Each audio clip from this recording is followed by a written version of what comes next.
Vision 2030, madini ni maisha na utajiri. Ukisoma ilani yetu ya uchaguzi ya mwaka 2025 2030 imetuelekeza mambo kadhaa, nami nimeyapanga kwa mafungu. Fungu la kwanza ni sekta za uzalishaji, kuimarisha sekta za kimageuzi za uzalishaji. Na kwenye sekta hizi tumeambiwa mambo ya kilimo, na kwenye kilimo mmemsikia waziri wa kilimo amesema vizuri yaliyofanywa na yatakayofanywa baadaye. Lengo letu ifikapo mwaka 2030 sekta ya kilimo iwe imekuwa kwa 10% kwenye ukuaji wake kisekta na ichangie vyema kwenye pato la taifa, tukitambua ukuzaji wa uchumi wa wakulima mmoja mmoja au kupitia ushirika wao. Lakini pia tumeelekezwa kwenye ufugaji, na kwenye ufugaji kazi tumeianza vizuri na tutaendelea nayo.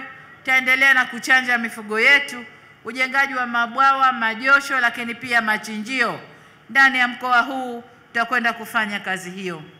Lakini la tatu tuliloelekezwa kwenye sekta za mageuzi na uzalishaji ni ujenzi wa uchumi wa viwanda na kukuza biashara na fursa za ajira kwa vijana.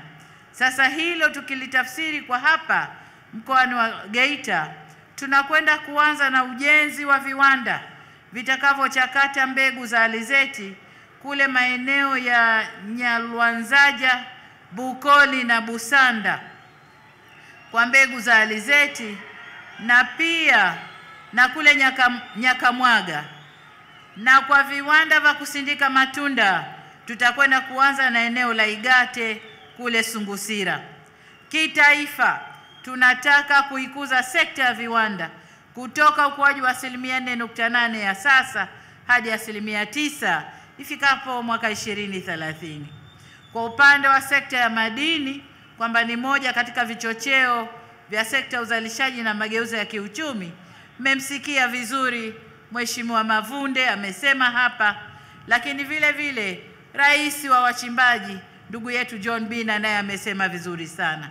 Lakini cha kutegemea ndani ya mkoa huu ni maabara ya kisasa ambayo itarahisisha kazi ya wachimbaji iishie ndani ya mkoa badala ya kufuata huduma hiyo mbali.